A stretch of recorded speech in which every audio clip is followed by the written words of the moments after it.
Jama'a barkanku da sake kasancewa da duniyar mamaki a wannan lokacin. Abin takaici baya karewa. Tambayar da muke da ita a yau ita ce, laifin ƙwaƙwalwa ce ko dai shafin aljanu? A yau za mu faɗa muku labarin wani matashi wanda ya nuna rashin hankali ko kuma shafin aljanu.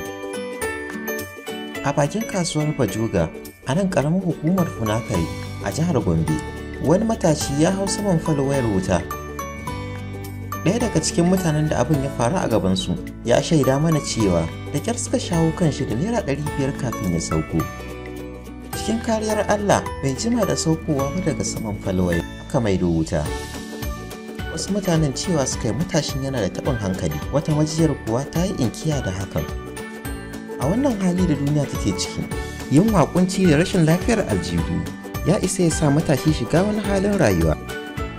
Ko da yake mutane da yawa sun shiga damuwa, amma abin da wannan matashin ya nuna a yau sai dai mu ce Allah ya ƙara masa lafiyar ƙwaƙwalwa da kuma lafiyar aljihu.